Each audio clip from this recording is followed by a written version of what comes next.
ministre sur place, et c'est ainsi que l'argent rentrait. Mais je vous assure que je vous donne raison pour dire que la décentralisation, je ne donne que cet aspect-là que j'ai vécu, où en tant que gouverneur, je me battais, à un moment donné, je me disais, bon, finalement, on doit commencer à prendre quelque chose sur place. Au fond, c'était, je dirais que c'était un monde qu'on faisait maintenant. Parce que si on envoie tout à Kinshasa, et que Kinshasa paye certaines provinces et les autres sont bloqués. Donc, je dirais que vous avez bien répondu, mais à cela, je vais donner la parole à votre promoteur. Merci beaucoup. À ce stade, Monsieur le Président, je n'ai pas de questions posées, j'ai seulement des observations à faire. Alors, retenez que l'agencification, ce n'est pas seulement le fait d'avoir aménagé les bâtiments, c'est le fait de prendre certaines fonctions de l'administration, de les confier à une petite structure qui est financée pendant un temps, et le jour où ce financement-là se termine, l'agence ferme au moment où l'administration avait déjà été dépouillée de cette fonction-là. Et c'est ce qui crée, n'est-ce pas, cette déresponsabilisation de l'administration. Donc, retenez ça.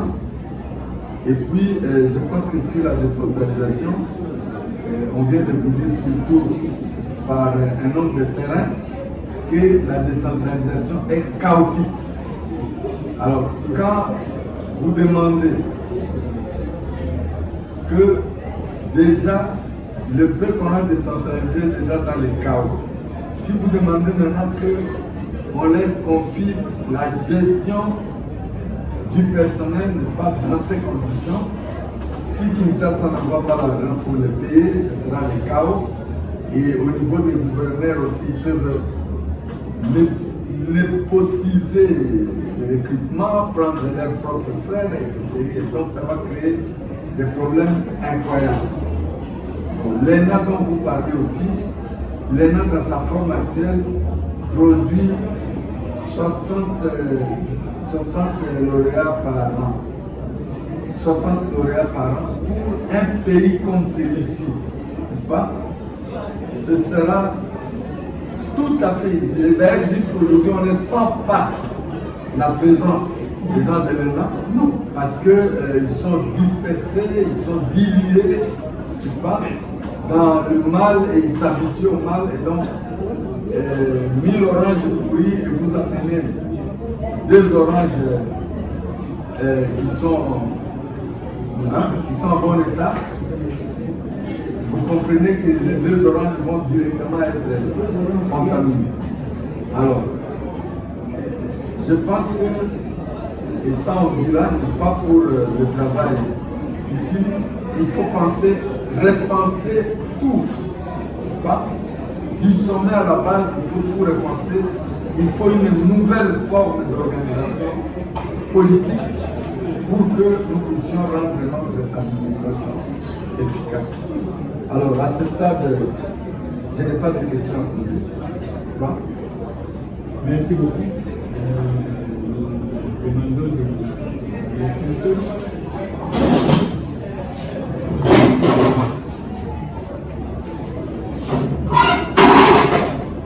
certains locaux qui sont bien aménagés et qui donnent l'air comme si de Cameroun, pourtant vous êtes à RDC. Donc ce sont les bailleurs de fonds, notamment la Banque mondiale, ou soit les FMI, qui ont financé et qui ont essayé d'aménager certains locaux pour que certaines catégories de fonctionnaires puissent travailler dans de bonnes conditions et laisser d'autres ne puissent pas s'exprimer, ne puissent pas donner les meilleurs d'eux-mêmes. Donc nous avions suggéré que l'on puisse mettre fin à ce phénomène d'agencification administrative, c'est-à-dire que l'État puisse investir des moyens colossaux, que l'État puisse donner des moyens à cette administration pour que notre administration puisse sortir de cet état défavorable dans lequel elle se trouve. Ça, c'est la première question. Je pense que la première question, nous avions répondu directement à la deuxième question en donnant les véritables causes des administrations. Donc, toutes les causes que j'ai données, notamment la forte politisation de l'administration publique, l'agentification administrative, cette dépendance extérieure, la dépendance extérieure, parce que l'État, quelque part, donne l'impression de se déresponsabiliser. C'est-à-dire, au lieu d'allouer un budget conséquent à l'administration publique, l'État préfère tendre la main à l'étranger, aux bailleurs de fonds pour venir à son aide. Nous savons très bien que si nous voulons que notre État puisse évoluer, nous devons investir les moyens qui s'imposent dans l'administration publique. La troisième question qui m'a été posée était celle de savoir quelles sont les caractéristiques d'une administration de développement. Bien sûr, je pense que j'ai répondu d'une manière ou d'une autre. Une administration de développement, c'est une administration qui a la finalité optimale de booster le développement d'un pays. Donc la finalité d'une administration de développement, c'est de permettre à ce que l'État puisse se développer tout simplement. Ça doit être une administration dans laquelle on n'aura plus cette histoire de lecture administrative, une administration où les principes relatifs au recrutement doivent être respectés, une administration qui sera dépolitisée, mais aussi une administration qui doit être bénéficiée, en fait, une administration qui sera accompagnée par l'État en place. Donc voilà, monsieur le professeur, cher maître, quelques questions que j'ai réservées en rapport avec les trois réponses aux questions que vous m'aviez données. Merci. Ça va. Alors, je donne la parole. Je donne la parole à...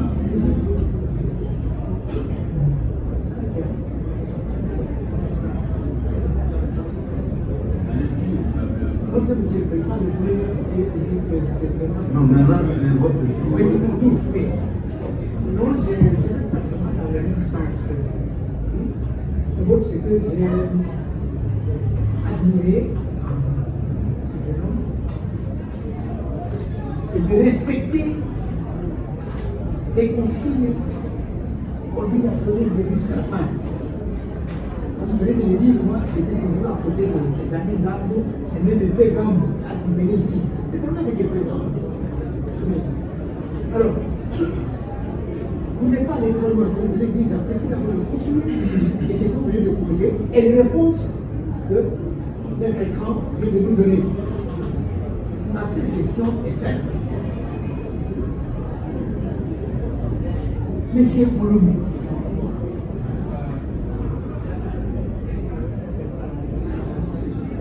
vous êtes en train de déplorer que l'État ait eu tout le temps recours à l'extérieur. Tendre la main aux bailleurs de fonds pour qu'ils viennent aller dans notre pays. Je pose la question.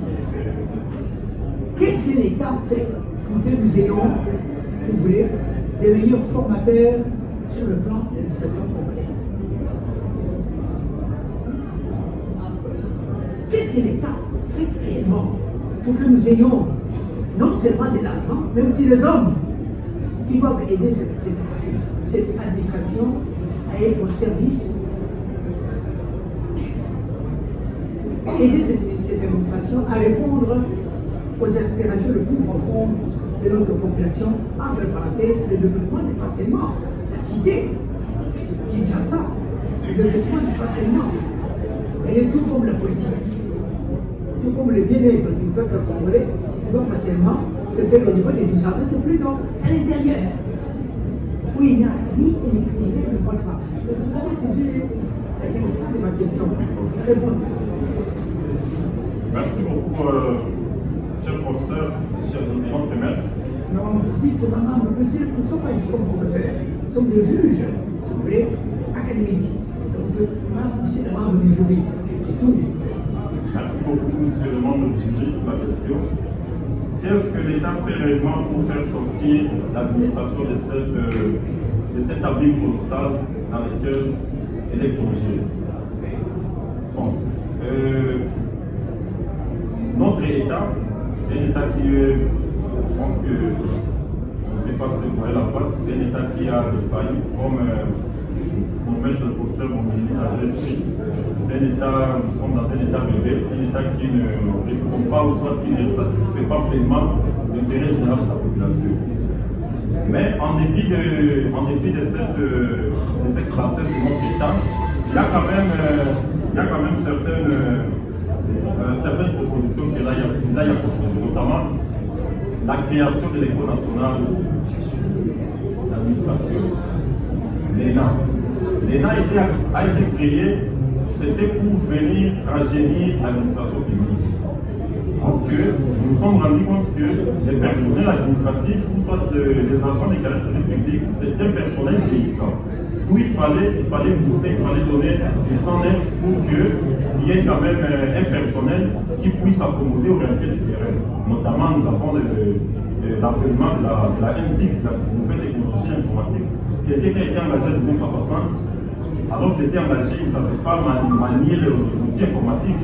Mais avec les jeunes qui maîtrisent déjà la technologie, facilement ils peuvent se donner et ils peuvent bien faire des choses. Malheureusement, nous avions encore des projets, bien que cette école nationale a été créée, mais il y a encore beaucoup de défis à relever. Parce que nous avons dit qu'on a créé l'ENA, il y a tout un processus pour être recruté à l'ENA. Malheureusement, la politique, comme toujours, c'est toujours dans les jeux. Au lieu de passer d'organiser un concours digne de son nom, on préfère passer par des recommandations. Ça, c'est la première proposition, soit le premier effort que notre État fournit pour faire sortir l'administration publique de ces trous noirs dans lesquels elle se trouve. La deuxième proposition que l'État fait pour en fait, dans le cadre de notre examen final, nous avions aussi estimé que si l'on parvenait à décentraliser la fonction publique, cela résoudrait quelques problèmes que nous avions estimé être des problèmes centraux ou soit des problèmes capitaux, notamment la non-maîtrise de la masse salariale, mais aussi la non-maîtrise des effectifs. Parce que nous nous sommes rendus compte que à chaque fois qu'il y a pléthore, c'est parce qu'il y a un mauvais recrutement. On organise le recrutement sans tenir compte du texte. Maintenant, en décentralisant la fonction publique, en dotant à chaque entité décentralisée d'une sorte de fonction publique, cela permettrait à l'État de connaître un effectif. Je donne juste un petit exemple. Merci beaucoup. En posant cette question, je l'ai également de manière indirecte posée à ceux qui sont avec moi ici, qui ont l'expérience profondément trouvé ce monde. Les deux, les hommes d'État. Il faut avoir des connaissances climatiques, oui, mais je crois que ce qui m'intéresse et qui me plaît, vous venez de citer ce à quoi je n'ai pas pensé. En fait, l'État a déjà mis en place une école d'administration. Il y avait des gars, mais excusez-moi, en France, tous les présidents sont les anciens qui sont des déléguants. Mais alors, malheureusement, c'est le recrutement, c'est ça quel niveau. On n'entend pas parler de ça dans l'université. Au niveau, si recruter les gens selon le niveau, peut-être c'était pas quoi. Monsieur le Président. Avant de donner la parole à votre docteur, je voudrais poser une question. Vous avez parlé de la décentralisation. Est-ce que ça s'arrête après toi? Ça s'arrête beaucoup plus à quel niveau? Eh bien, ça c'est déjà dans quel domaine cette décentralisation a été positive. Ou négatif. Voilà une question que je vais continuer. Dans quel domaine?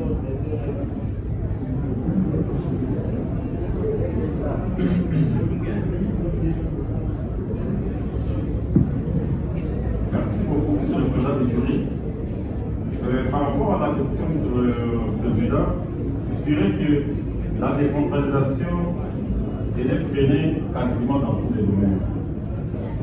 Premièrement, du point de vue domaine financier, il n'y a pas, on ne remarque pas qu'il y a un budget conséquent qui a été alloué à la décentralisation. On ne peut jamais parler de la décentralisation sans les moyens. Les entités de la décentralisation, prenons l'exemple de la commune. La commune, selon l'esprit de la décentralisation, ce sont les électeurs, en fait, les électeurs devaient être organisés. Et ce sont les habitants de la commune qui devaient se choisir leur dirigeant, entre autres les bourgmestres. Malheureusement, jusqu'aujourd'hui, il n'y a pas les élections. Deuxième domaine, c'est le domaine infrastructure. Prenons l'exemple d'une entité déconcentrée, la chefferie. Chez moi, nous avons des chefferies qui sont appelées chefferies seulement par le nom, mais il n'y a aucune infrastructure qui peut abriter même un chef de chefferie ou soit un chef de secteur. Donc, nous pensons que la décentralisation est bloquée dans quasiment tous les domaines, parce qu'il n'y a pas un seul domaine, ou soit un seul secteur dans lequel on peut dire que non, aujourd'hui la décentralisation est positive. Monsieur Mouloumé, prouve que la décentralisation n'est pas encore réalisée totalement chez nous. Vous savez, j'ai géré une province et il est prévu que quand on est dans une province, il y a des recettes. Les recettes que les différents services font en province. Bon, et il y a un petit pourcentage que le pouvoir central doit avoir. Et au lieu que ces provinces récupèrent leur part sur place, on envoie tout à Kinshasa. À cet effet, nous avons un grand honneur de vous présenter en ce jour les fruits d'une longue recherche scientifique de notre dissertation, avec notre mémoire en vue de l'obtention du grade de diplômé d'études approfondies en sciences politiques administratives, laquelle dissertation est intitulée « Repères comparatifs des statuts des agents des carrières de services publics de l'État de 1971 et 2016 en République démocratique du Congo, contribution à la théorie du développement ». Avant de vous présenter la quintessence de nos recherches, qu'il nous soit permis de nous acquitter d'un devoir moral, celui de remercier l'éminent professeur Émile Bongeli, notre directeur et maître, professeur Grégoire Mengi, copromoteur, trouver ici l'expression de notre reconnaissance pour les apports scientifiques et pédagogiques dans notre travail. Messieurs le Président et secrétaire du jury, chers maîtres, veuillez accepter au travers de ces mots notre profonde gratitude pour l'encadrement reçu. Toutes les personnes qui ont contribué d'une manière ou d'une autre à notre parcours académique, trouvez nos marques de reconnaissance au travers ces mots. Un merci singulier et sincère aux autorités académiques de notre alma mater, l'Université pédagogique nationale, tous nos formateurs, amis, collègues et membres des familles. Messieurs le président du jury, messieurs le secrétaire du jury, messieurs les membres du jury, notre dissertation a principalement traité de différentes réformes administratives de l'administration publique congolaise en général et de la fonction publique congolaise en particulier. Lesquelles réformes débouchaient dans la plupart des cas au statut des agents de carrière en études, en prenant au cas les statuts des agents de carrière des services publics de l'État de 17 juillet 1971 et 15 juillet 2016. Monsieur le Président du jury. 71 et 71. Non, c'est 81. C'est pas 71. Merci, prof. 17 juillet 1981 et 15 juillet 2016. Messieurs les présidents du jury, messieurs les secrétaires du jury, messieurs les membres du jury, nous nous sommes néanmoins inspirés d'autres réflexions, notamment Théo Barouti Amisi, Benjamin Mukulungu Igabo, Mouyer Oyong Mafeli Makambo, Lombe Chibouabwa, Kolomoy Victor, Kitoko Moulenda Devos ont chacun, dans leurs études complémentaires, abordé un des aspects en rapport avec notre thématique. À partir de ces études abordées par les uns les autres, notre démarcation avec les auteurs évoqués se situe au niveau où, en pensant en revue certaines réformes de la fonction publique qu'a connues la République démocratique du Congo, surtout celle du 17 juillet 1981 et du 15 juillet 2016, nous avons présenté certains obstacles auxquels ont fait face ces différentes réformes. Nous avons décrit l'administration publique en République démocratique du Congo en particulier et celle de la fonction publique congolaise en général. Cette démarche permet donc de mettre en exergue certaines suggestions pour que les futures réformes de la fonction publique congolaise en particulier et celle de l'administration publique en général réussissent et deviennent les... Les faits sur terrain sont des exemples épatants que toutes les réformes initiées au sein de l'administration de la fonction publique en République démocratique du Congo n'ont été que des tentatives infructueuses car n'ayant pas atteint les buts pour lesquels elles ont été mises en place, et c'est en raison de plusieurs faits endogènes et exogènes. Constitue notre problématique. Quels sont les principaux axes d'innovation qui ont marqué les réformes de 1981 et de 2016? En quoi la réforme de 1981 se différencie-t-elle de celle de 2016? Tenant compte de l'expérience du passé, sur quoi devons-nous nous focaliser pour que les prochaines réformes au sein de la fonction publique congolaise soient véritablement un tremplin pour une administration de développement en particulier et de l'émergence de la République démocratique du Congo en général? Au regard des questions sus-évoquées, nous avions été amenés à aligner les présupposés ci-après. En ce qui concerne la première préoccupation, les emplois, les catégories, les grades et les échelons, la nomenclature des grades des fonctionnaires, de la cessation définitive des services des fonctionnaires. Cette hypothèse a été affirmée au regard de plusieurs mots qui rongent ces deux pivots centraux du développement de la nation congolaise, notamment la corruption, l'impunité, les vols, le népotisme, le tribalisme et le favoritisme. Pour ce qui est de la deuxième préoccupation, les réformes du 17 juillet 1981 et du 15 juillet 2016 se différencient en leurs innovations, notamment les principes de l'apolitisme et de la fonction publique, de la neutralité et de partialité de l'agent, la restructuration des emplois, des catégories et des grades au sein de la fonction publique, la restauration des échelons au sein de certaines catégories d'agents au développement de l'administration de la fonction publique de la République démocratique du Congo. Cette hypothèse a été affirmée en ce sens que la réforme du 15 juillet 2016 a apporté une touche en dépolitisant la fonction publique, contrairement à ce qui était repris dans la réforme du 17 juillet 1981.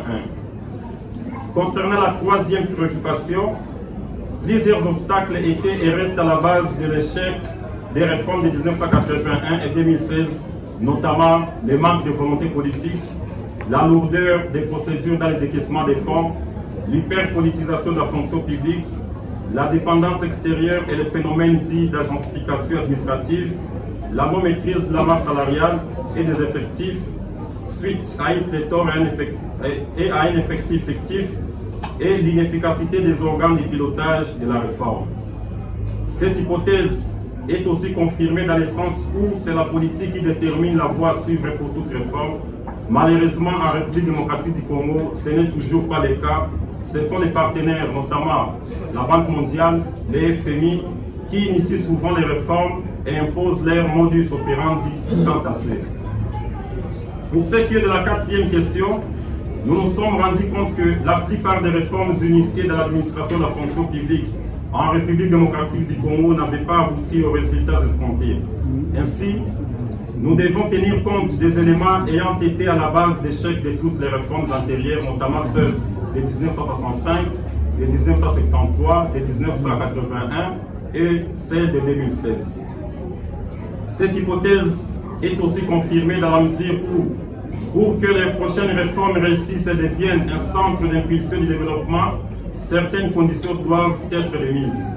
La réforme des structures de la fonction publique, la réforme du personnel et la réforme du milieu sociologique.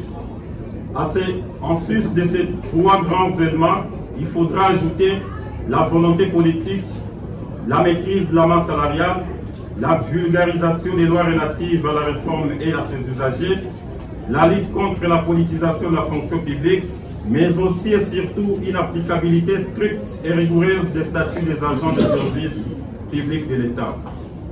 Monsieur le président du jury, monsieur le secrétaire du jury, messieurs les membres du jury, pour l'élaboration effective et efficiente de notre travail, nous avions recouru à la méthode systémique et par contre, les méthodes historiques et comparatives en appui ont été prises au titre d'approche. L'observation indirecte, l'entretien exploratoire et la documentation nous ont servi de techniques. Messieurs le président du jury, messieurs le secrétaire du jury, messieurs les membres du jury, cette étude s'est répartie en 6 chapitres. Le premier a élucidé les cadres conceptuels et théoriques. Il s'est agi de définir les différents concepts de notre travail, en l'occurrence administration publique, administration de développement, fonction publique, fonctionnaires et agents de l'État. Nous avions enfin mis en relief la théorie relative à la réforme de l'administration publique. En effet, l'administration publique sous la dimension matérielle, organique et sociologique peut être considérée comme le poumon d'un État en vue du développement qui est la fonction publique, s'occupant essentiellement de la gestion quotidienne du personnel des carrières de services publics de l'État. Ces personnels jouent un rôle très prépondérant pour le développement de l'administration de la fonction publique et de toute la nation entière. En plus de ces fonctionnaires, un autre groupe de personnes appelées agents de l'État joue quasiment le même rôle, bien qu'il ne soit pas géré quotidiennement par la fonction publique. La réforme administrative des structures, du personnel et du milieu sociologique constitue presque une panacée pour rendre plus efficace la théorie de la réforme administrative comme modèle explicatif, lequel modèle nous a été inspiré par Albert Henry, qui d'après lui, l'analyse de la réforme administrative fonction publique totalement être portée sur les 3 éléments, à savoir la réforme des structures, la réforme du personnel et les données contextuelles de l'administration et de la fonction publique en République démocratique du Congo. En effet, l'évolution de l'administration publique congolaise depuis ses origines coloniales jusqu'au jour d'aujourd'hui tente de devenir cet instrument crucial de l'État, mais elle présente encore quelques vestiges de la colonisation, en ce sens qu'elle a toujours tendance à mimer ce qui se passe à l'Occident. Par ailleurs, la fonction publique congolaise, dans la première et la deuxième république, la décentralisation a tenté d'être appliquée, mais hélas. Durant la troisième république, avec l'avènement de la nouvelle constitution du 18 février 2006, il est clairement dit que la décentralisation doit être mise en pratique, mais malheureusement jusqu'aujourd'hui, elle souffre de l'applicabilité. Il sait qu'il n'aura aucun contrôle, mais à son poste, il peut se faire vampire. Pour parler comme le jeune professeur Bissa, n'est-ce pas? Il peut vampiriser son poste. C'est-à-dire qu'il est là, vous voulez voir le chef, n'est-ce pas? Laissez-moi quelque chose. Et il se nourrit de ça, et le chef sait qu'il se nourrit de ça. Et donc, il n'a même pas besoin de mécanisation parce que n'est-ce pas? Il profite de son poste, n'est-ce pas? Il a un comportement stratégique pour avoir son argent. Et donc, à partir de là, n'est-ce pas, nous sommes en train de connaître tout ce que nous connaissons aujourd'hui. Et entre les 2 réformes, n'est-ce pas, vous avez gaspillé beaucoup d'énergie pour étudier les textes, réformes, comparaison entre les 2, tout ça. Mais à la base, ça a changé quoi? Parce que les mêmes tares d'après 60, d'après 1960, n'est-ce pas?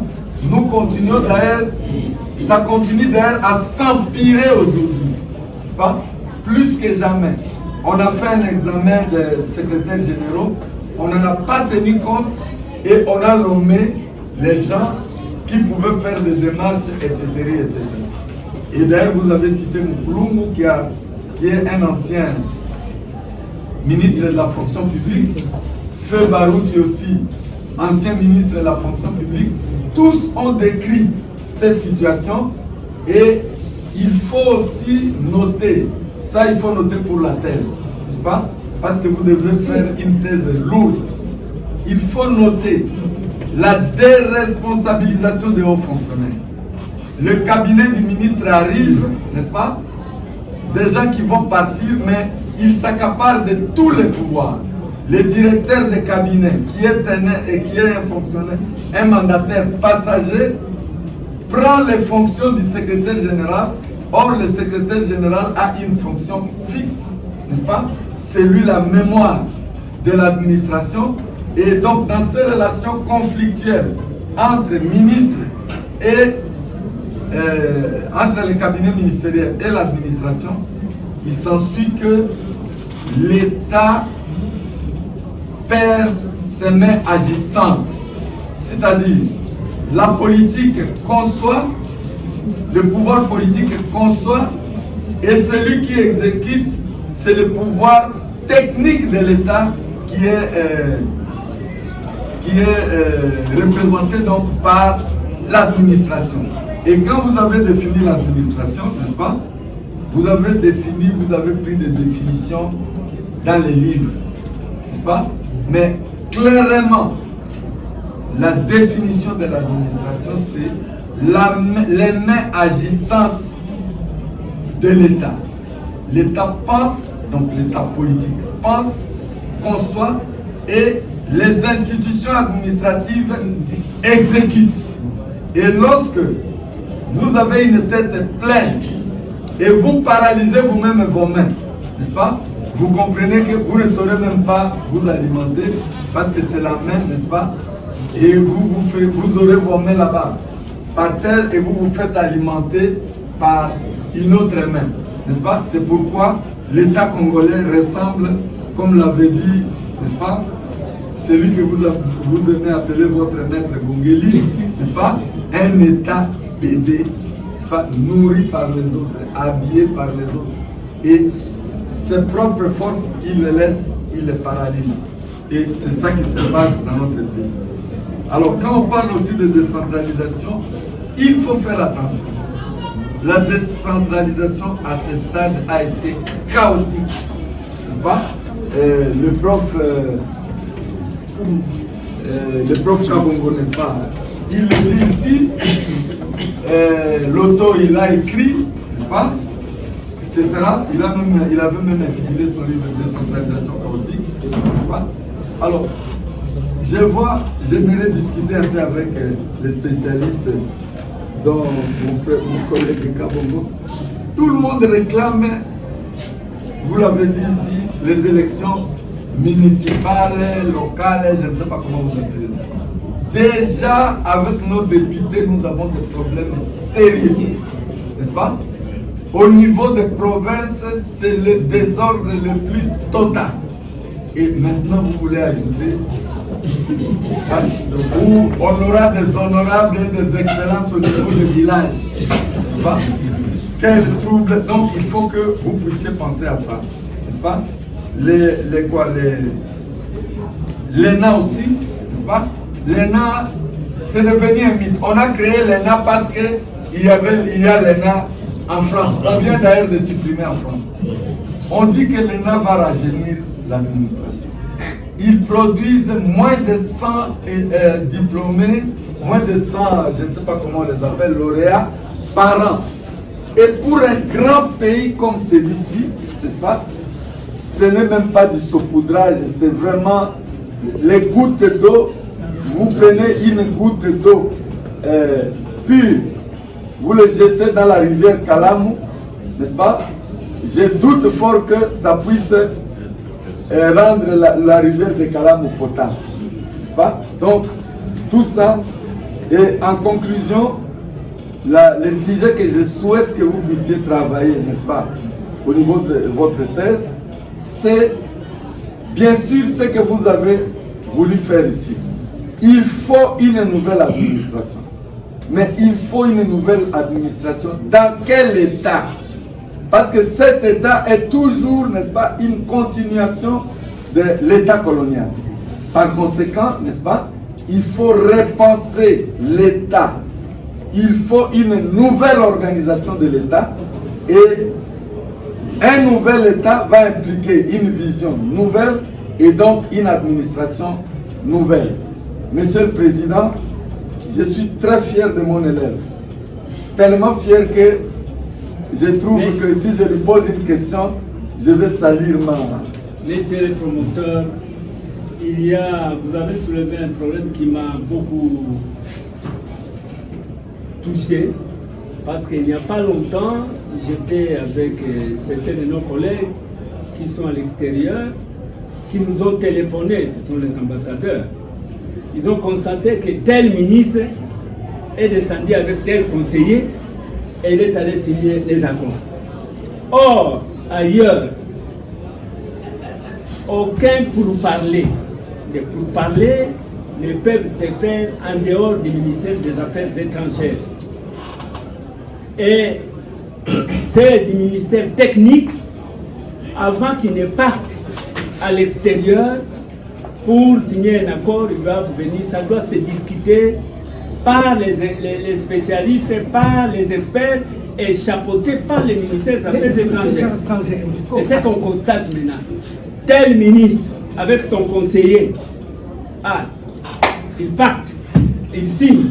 Or aussi, la protection de ces accords doit être faite au niveau des affaires étrangères.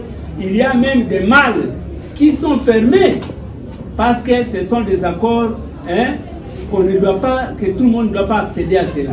Mais maintenant, qu'est-ce qu'on constate? Même au niveau du sommet, il est là-bas, tout est ailleurs, même au niveau de la présidence de la République. Ça doit transiter par là. Les conseils du président vont venir, ils vont écouter, tout ça. Et puis les conseils du cabinet des ministres, vous travaillez pour le cabinet, vous restez. Ce n'est pas à vous d'aller traiter les histoires dehors.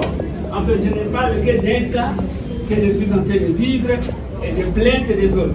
Monsieur le promoteur, c'est ainsi que nous vous demandons de pouvoir maintenant défendre le travail des DEA. Si c'est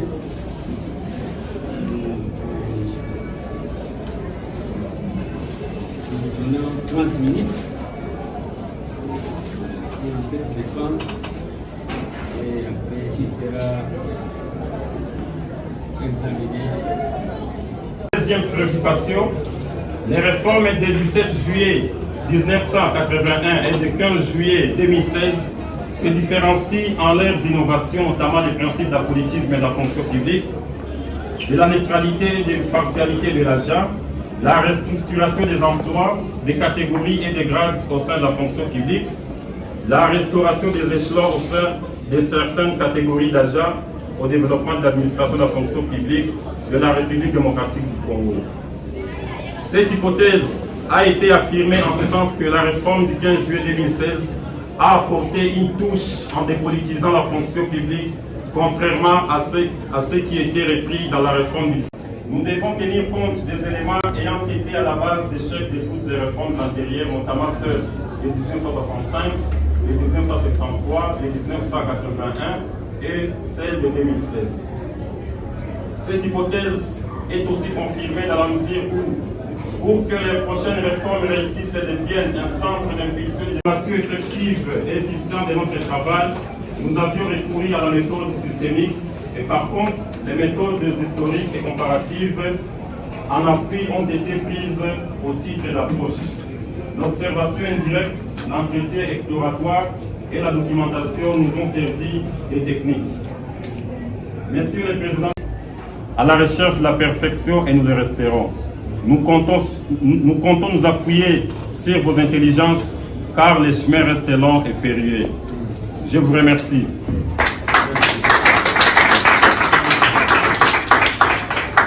Merci beaucoup, M. Mouloumé, pour avoir respecté les timings qu'on vous a accordés. Et tout de suite là, je vais... Administration de développement. Et enfin,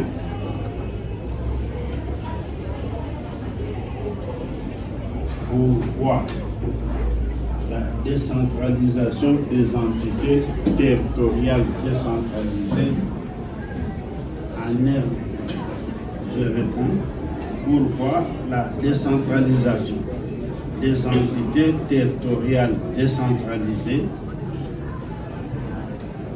est au bout du tunnel en République démocratique du Congo. Voilà, Monsieur le Président, ce sont ces questions que je pose à M. Lajoie.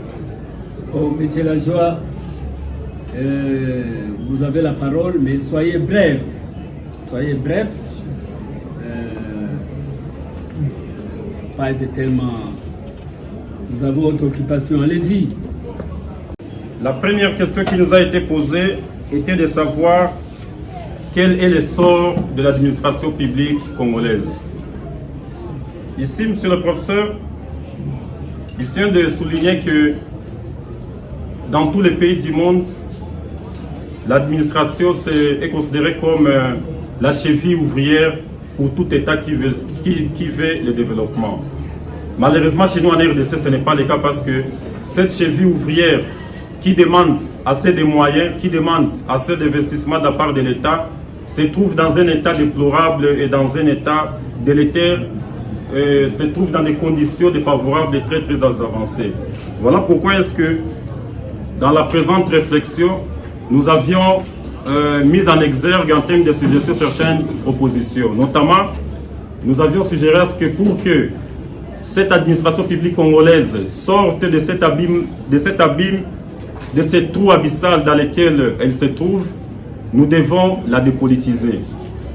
À part la dépolitisation, nous devons faire un effort en fait, l'État congolais doit faire un effort d'allouer un budget conséquent, de donner des moyens colossaux à cette administration publique pour qu'elle ne soit plus sous la cheville ou soit qu'elle ne soit plus cette marche à pied de la politique comme ça a toujours été le cas chez nous. Troisième proposition pour que cette administration sorte de ces trous noirs dans lesquels elle se trouve, nous avions suggéré à ce que l'on mette fin à ces phénomènes que l'on peut qualifier ou soit que nous avions qualifié dans notre travail d'agencification administrative. C'est-à-dire de ne pas créer une sorte d'administration parallèle au sein de la fonction publique parce que dans le cadre de nos recherches, j'ai effectué un stage de 30 jours au sein de la fonction publique et nous nous sommes rendus compte que les exemples vraiment prouvent à suffisance que nous sommes dans un état qui a des structures qui gèrent de leur manière l'administration publique. Vous arrivez à la fonction publique, il y a certains couloirs qui sont bien aménagés et qui donnent l'impression d'être en Occident. Et malheureusement, ce n'est pas le cas pour d'autres bureaux. Vous entrez dans certains bureaux qui sont trop exigus, certains locaux qui n'ont même pas des infrastructures en termes d'ordinateurs ou soit de papiers, de fournitures de première nécessité. Mais vous entrez dans d'autres locaux qui sont bien aménagés. Pourtant, c'est la même administration, c'est le même État et c'est le même bâtiment. Troisième proposition que nous avions soulevée, c'était de renforcer cette école nationale d'administration. Parce que l'école nationale d'administration est là pour rajeunir l'administration publique. Nous nous sommes rendus compte que nous faisons face à un personnel de la fonction publique qui est vieillissant. D'où il faudrait faire un effort de pouvoir les rajeunir. Malheureusement, que laissons l'administration publique jouer son rôle pleinement. Ce rôle, c'est quoi? C'est de satisfaire l'intérêt général. Certes, il y a une collaboration entre l'administration et la politique. On ne refuse pas parce que la politique prend des décisions, l'administration exécute. Mais il ne faudrait pas qu'il y ait cette sorte d'interférence ou soit cette sorte d'hégémonie de la politique sur l'administration. Ça, c'est la première caractéristique. La deuxième caractéristique, une administration de développement, quand on parle du développement ou soit quand on parle d'un pays qui est fort, le premier regard, c'est au niveau de son administration. Donc, si nous voulons qu'il y ait une administration de développement, nous devons allouer un budget conséquent à cette administration-là. Allouer un budget avec des moyens qui s'imposent pour que cette administration devienne de plus en plus une administration de développement et une émergence tout azimut de la RDC. Par rapport à la quatrième question, pourquoi la décentralisation des entités territoriales décentralisées est au bout du tunnel en RDC. Merci beaucoup, cher professeur, notre maître, le prof Kabongo. Je ne sais pas si je dirais heureusement ou malheureusement, vous aviez publié un ouvrage sur cette thématique. Malheureusement ou heureusement, l'ouvrage était arrivé en retard, mais quand même, ça me servira vraiment d'une grande importance lors de mes prochaines études. Mais néanmoins, j'ai eu le temps, parce que je me suis procuré de l'ouvrage, je l'ai lu, j'en ai même avec moi ici.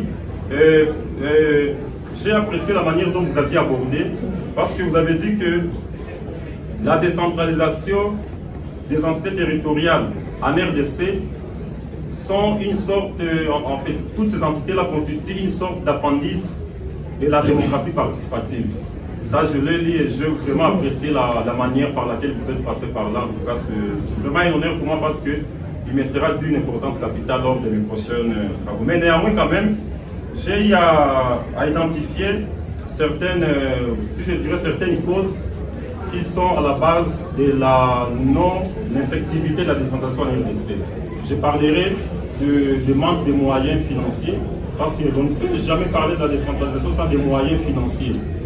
Je donne un exemple.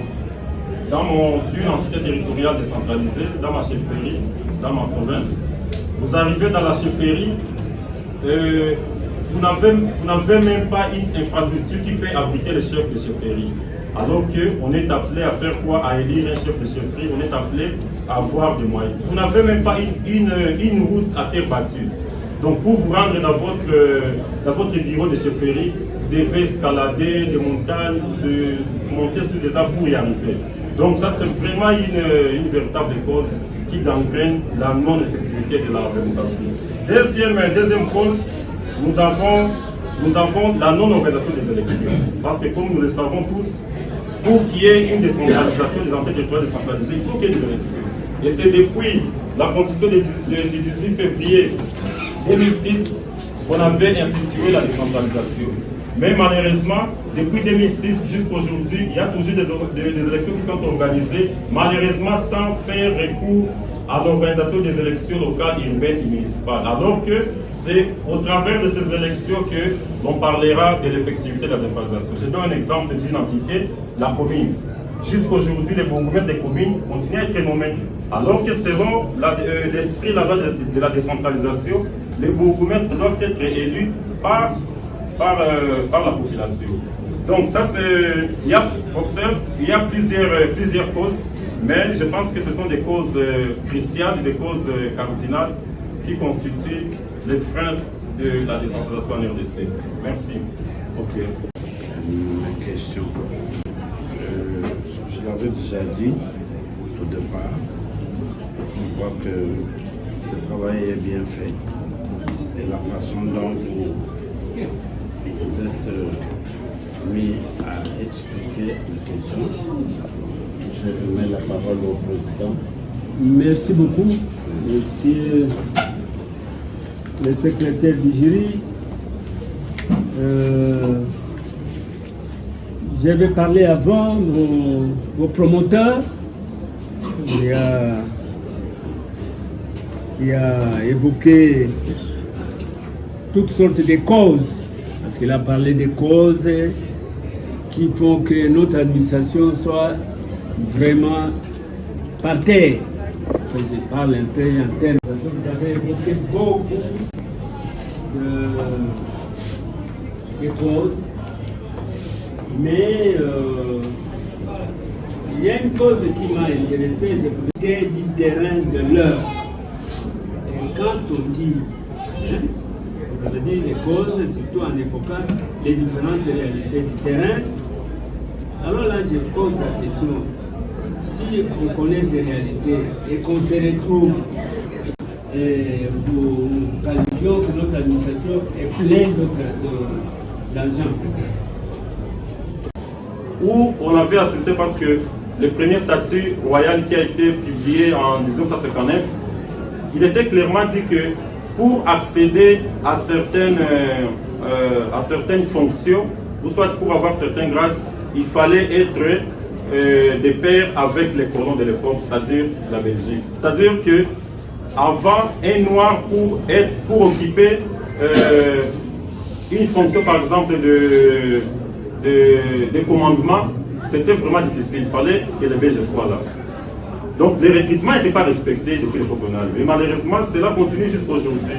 Aujourd'hui, il y a plusieurs lois relatives au recrutement, il y a plusieurs principes par rapport au recrutement. Malheureusement, ce n'est pas respecté.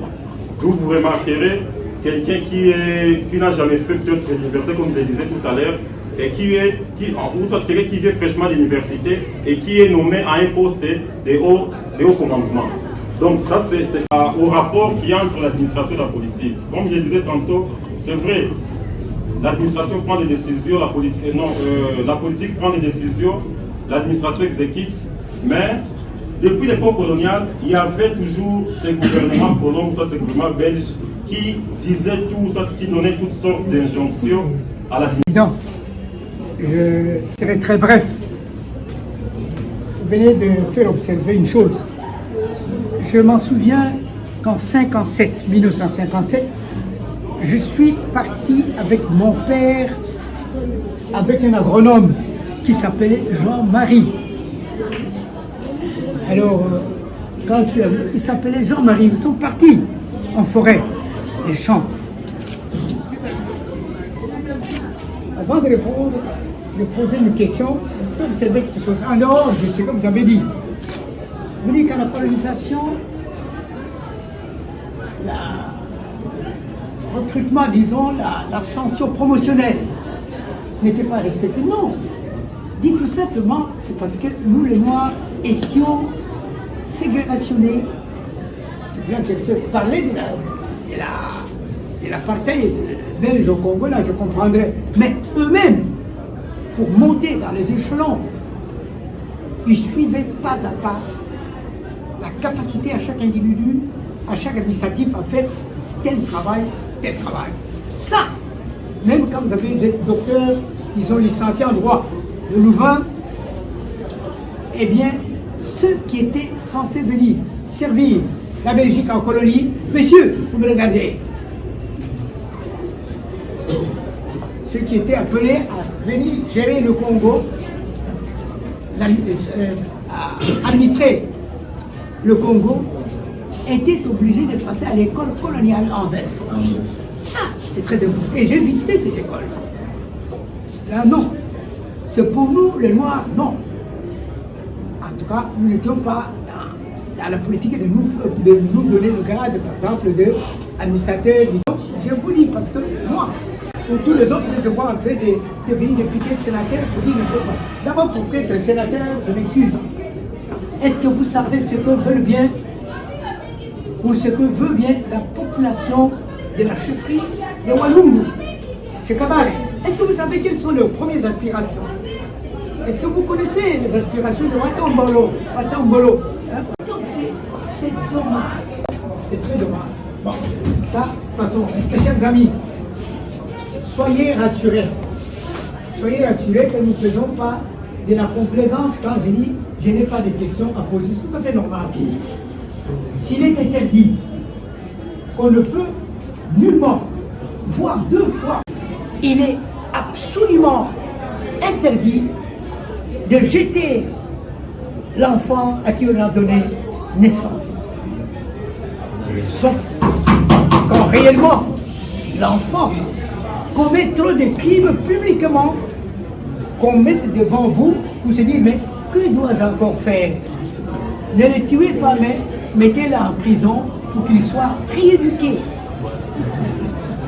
Vous comprenez? Alors, tout ça, Monsieur le Président, nous savons ça.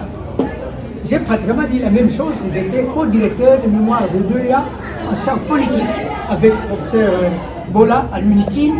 J'ai fait ça, tout ça. J'ai dit ça aussi à distance.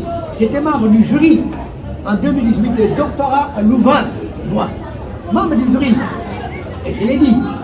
Donc, nous ne faisons rien pour plaire à qui que ce soit, ou tout ce que vous voulez ici. Si tout le monde semble être éminent professeur, il est là, éminent professeur de l'UNIKIN. Mais disciple de Benoît Verhaegen, je suis aussi disciple de Benoît Verhaegen. Alors quand je dis que ce n'est pas des questions, vous pourrez dire, ces gens-là, qu'est-ce qu'ils font à l'UP? Enfin dit. Non. Sur 10 professeurs, il y a 10 qu'il y a à l'UNIKIN, 7 au moins ont étudié avec moi. Ils sont là-bas. Je ne peux pas dire n'importe quoi devant moi. Mais il faut collaborer ensemble. Si tu veux, nous avons des milans, ils sont là. Alors, ma question, cher ami, qu'entendez-vous? Je vous appelle parce que c'est un dictateur. Qu'entendriez-vous par administration? Je m'arrête là. Répondez à cette question. Cher professeur, merci aussi, cher professeur, pour toutes les remarques. Et j'en tiendrai compte dans les prochaines recherches. La question de savoir qu'est-ce qu'on entend par l'administration, d'une manière vulgaire, on dirait, en fait, le concept d'administration, premièrement, c'est un concept qui est polysémique. Il a plusieurs définitions, et cela selon les domaines ou selon les secteurs. Mais nous, en tant que le puriste de l'administration publique, nous dirons que pour définir l'administration, il y a 3 conceptions qui entrent en compte. Nous avons d'abord une définition organique, nous avons une définition matérielle, nous avons aussi une définition qui est sociologique. Du point de vue organique ou matériel, nous dirons que l'administration, parce que quand on parle d'administration dans notre recherche, nous faisons toujours allusion à l'administration publique. L'administration publique, sous l'angle organique ou non matériel, c'est l'ensemble d'activités d'intérêt général. Donc tout ce qu'il y a comme activité d'intérêt général au sein de l'État, c'est que l'on qualifie d'administration publique. Sous l'angle organique, c'est l'administration publique, c'est l'ensemble des moyens, que ce soit humain, que ce soit financier, que ce soit matériel, lesquels moyens sont mis à la disposition de cette administration publique en vue d'atteindre son intérêt général, l'intérêt général de la population. Du point de vue sociologique, la définition du point de vue sociologique, l'administration publique, c'est les milieux sociologiques ou l'environnement dans lequel œuvre ou travaille l'administration publique. Là, nous faisons allusion aux bâtiments, nous faisons allusion aux bureaux et locaux. Donc voilà un peu d'une manière laconique, cher professeur, ce que je peux dire de l'administration ou de l'administration publique. Merci. Oui, les choses ne marchent pas dans n'importe quel pays. On cite au moins un facteur fondamental, vous pouvez dire, si vous voudrez dire, déterminant dans l'orientation d'une nation vers le développement collectif. L'administration, c'est le mot administration. Moi, je suis gréco-latiniste. Je n'ai pas fait les humanités littéraires. Je suis gréco-latiniste. Administrare, si vous pouvez définir ce mot par administrar, par servir. Vous comprenez? Or, pour pouvoir servir, il faut connaître. Pour vouloir servir, il faut aimer. Je répète, pour pouvoir servir, il faut connaître. Pour vouloir servir, il faut aimer. Connaître, au moins, est en rapport avec le recrutement des agents capables de faire quelque chose d'intéressant, de bon, d'utile pour la nation et non pour les individus. Alors, pour pouvoir servir, pour vouloir servir, il faut aimer. Alors, un mot qui vient, c'est la volonté politique. N'apprenez pas des sens comme ça au hasard, il faut traduire ça dans la réalité. C'est ça, la volonté politique. C'est très important. Eh bien, ça nous manque totalement. On venait dire de Milan, tout le monde veut devenir député, sénateur. Mais qu'est-ce qu'il connaît du Congo? Rien. Tout simplement avoir l'argent. Bon. Donc, voilà, Monsieur le Président. Monsieur J'ai terminé. Passez la parole à votre promoteur. Merci beaucoup. Le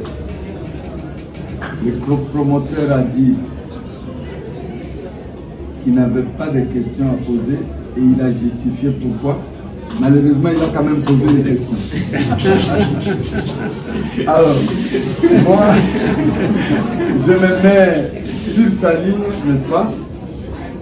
je n'ai pas de questions à poser, tout simplement parce que je me trouve devant un élève brillant, n'est-ce pas, qui saisit tout, qui écrit bien, qui réfléchit très bien et qui accepte toutes les remarques importantes, mais aussi un grand travailleur. Vous avez vu comment, n'est-ce pas, les livres du professeur Kabongo, que moi je viens de découvrir, n'est-ce pas, je viens de l'acquérir seulement maintenant. Non seulement il a acquis, il n'a pas pu intégrer les éléments dans son travail, mais il a lu, et je pense que quand il en faisait les commentaires, j'ai vu le professeur Kabongo sourire. C'est que c'est vraiment le type de relève que nous voudrions, n'est-ce pas, former pour que, comme nous sommes en train d'aller vers la fin, n'est-ce pas, nous soyons très valablement représentés. Alors, le travail ici est un excellent travail, n'est-ce pas? Je suis même, je regrette, la thèse vous allez améliorer plus, n'est-ce pas? C'est un travail qui est publiable et je vais vous aider, n'est-ce pas, à le publier. Il a fait un très bon diagnostic après l'analyse, je dirais même au-delà des textes juridiques, n'est-ce pas? Il a fait en quelque sorte la sociologie de l'administration publique. Parce que si vous vous limitez à discuter des textes comme les juristes le font souvent, vous allez rester dans la confusion. Il faut toujours confronter le texte à la pratique réelle. Et c'est ce que vous avez fait. Et vous avez d'ailleurs relevé plusieurs incompatibilités avec, entre les réalités pratiques, plutôt avec les réalités pratiques de l'administration publique, n'est-ce pas? Et souvent on se pose la question de savoir pourquoi l'administration ne marche pas. Mais quelle administration? Ce n'est pas une administration des Congolais. La colonisation, comme l'a dit le vieux Mengi, n'est-ce pas, avait son administration très forte, n'est-ce pas, où tout était respecté. Parce qu'ils avaient une vision. Ils savaient ce qu'ils faisaient. Toujours pour lui donner encore raison, lorsque nous arrivons à l'indépendance, il y a l'historien, le professeur Makombo qui a écrit ça. Malheureusement, vous n'avez pas l'habitude de lire, n'est-ce pas? Il dit, pour vous dire comment notre administration est devenue ce qu'elle est, à partir des cendres de l'administration belge. Les universitaires que Mobutu place au pouvoir, les commissaires généraux, n'est-ce pas? Ils entrent au pouvoir, on leur donne des voitures de fonction et le secrétaire général au TP écrit une lettre, n'est-ce pas, administrative pour adresser à tous les usagers de véhicules de fonction, y compris les commissaires généraux, pour leur dire comment il faut utiliser les véhicules de service. Non pas pour les privés, mais uniquement pour les services de l'État. Les premiers à protester, ce sont les commissaires généraux, qui étaient donc des ministres, en disant que nous sommes des autorités, nous devons utiliser les voitures de fonction partout. C'était déjà le début, n'est-ce pas, de la scission entre ce que faisaient les autres et ce que nous faisons. En 1961, il y a une note circulaire, je pense, de l'administration qui dit pour monter des grades dans l'administration, il faut faire un concours, n'est-ce pas, pour mériter, n'est-ce pas, les promotions. Qui proteste? Ce sont les fonctionnaires, les hauts fonctionnaires Nekongo, qui écrivent au président Kasavubu pour lui dire, écoutez, vous voulez imposer le concours pour favoriser les universitaires. Les universitaires n'ont rien fait pour avoir l'indépendance. c'est nous qui avions fait l'indépendance. Et ils disent ceci, nous avons acquis l'indépendance avec notre peu de français, nous allons diriger avec notre peu de français. Donc déjà, n'est-ce pas, relèvement à la baisse, n'est-ce pas? On baisse déjà, donc nous pouvons, même Lumumba lui-même, je me souviens avec Sangani, une phrase, j'étais encore enfant, n'est-ce pas, que j'ai retenue. Nous avons aussi notre flamand national. C'est-à-dire que nous pouvons diriger en Hollande. Ce n'est pas mauvais. Mais quel est l'effort que nous avons fait pour rendre nos langues, n'est-ce pas, susceptibles de conceptualiser les concepts de l'administration. Donc, à partir de là, n'est-ce pas, on a commencé à baisser. Et donc, ne vous étonnez pas que quelqu'un qui n'est pas...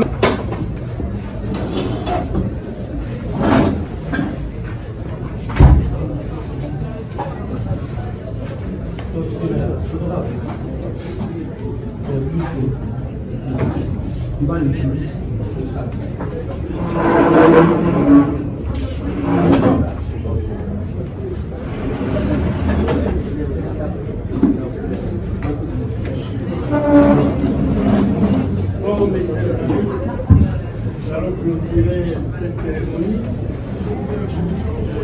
je vous dis que le jury constitué par la faculté des sciences politiques, administratives, et sociales, il y a eu à nommer comme membre du jury et M. Mouloumbe Chilemaneno Lajoie. Il s'agit du président professeur Boulaïm Ouitenkate Distin, du secrétaire professeur Kabongo Lukinu Martin et